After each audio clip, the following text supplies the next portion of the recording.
Olá!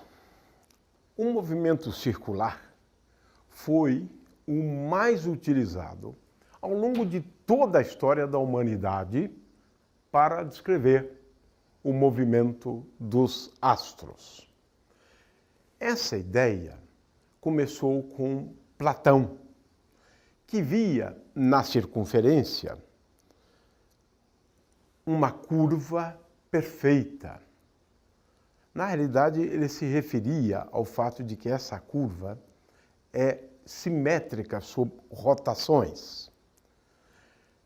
Platão entendia que para descrever o movimento da Lua, e como nós sabemos hoje, isso faz sentido, nós devemos fazer uso do movimento circular uniforme. Aliás, se utilizava muito movimento circular uniforme. No entanto, alguns astros chegavam num determinado ponto no seu movimento na abóbada celeste e como que paravam num determinado instante de tempo e depois retrocediam. A esse tipo de movimento se deu o nome de movimento retrógrado. E, portanto, não se pode descrever um movimento retrógrado por meio de uma trajetória circular.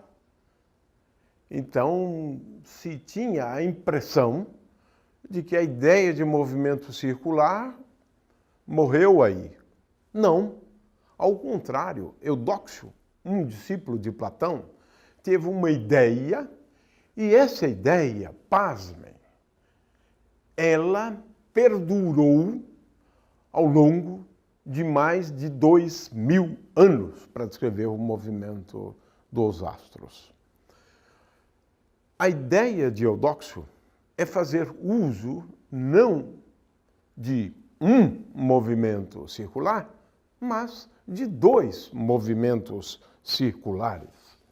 É a ideia dos epiciclos.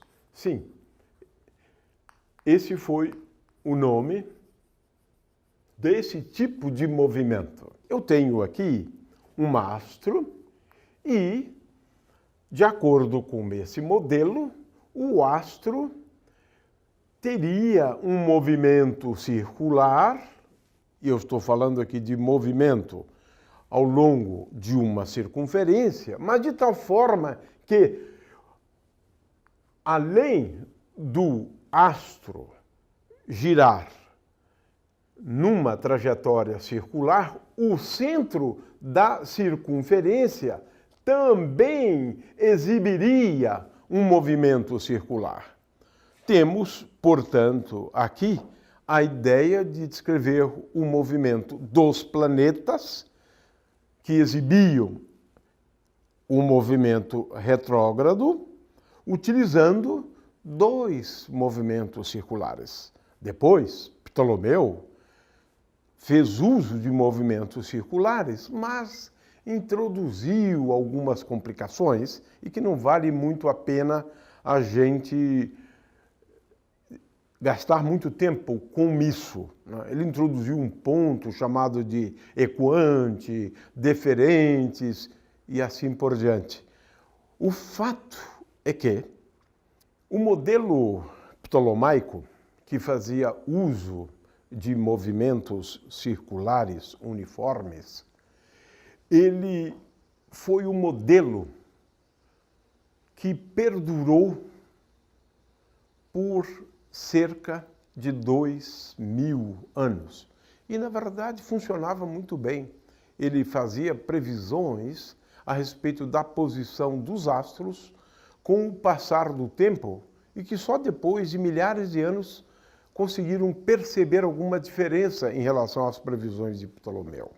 Por isso, os movimentos circulares duraram tanto tempo. Na realidade, mesmo Copérnico, que colocou o Sol no centro do universo, ele também fazia uso de modelos que se baseavam em órbitas circulares. Sim, O modelo de Copérnico também fazia uso dos epiciclos.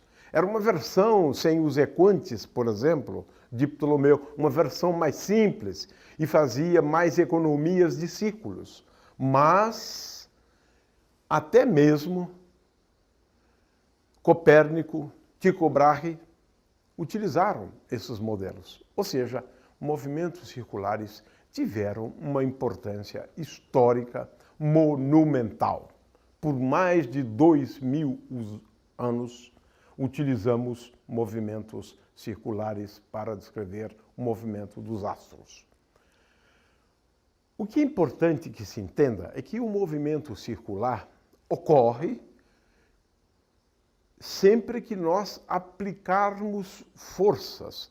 Mesmo o movimento circular só é possível se nós aplicarmos forças a um corpo que se movimenta em movimento circular. Quem entendeu isso melhor e procurou entender utilizando o conceito que nós hoje chamamos de aceleração centrípeta, e ele também percebeu que havia necessidade de uma força, foi Newton. Newton, ele estudou o movimento circular pensando da seguinte forma: se não houvesse uma força sobre esse objeto que se movimenta em movimento circular e uniforme, pode ser até mesmo um movimento circular e uniforme, esse objeto sairia pela tangente. Sairia pela tangente. Não ficaria numa órbita circular. Ora, pensou Newton, esse objeto, ele na realidade, como ele não segue em linha reta, mas repentinamente ele está neste ponto aqui, esse objeto experimentou uma aceleração nessa direção. E Newton fez uso desse tipo de argumento para enunciar a lei da gravitação universal. Mas Newton percebeu que mesmo o movimento circular uniforme é um movimento acelerado. Digamos assim que a Lua esteja caindo constantemente sobre a Terra por conta de uma força atrativa. A Terra atrai a Lua.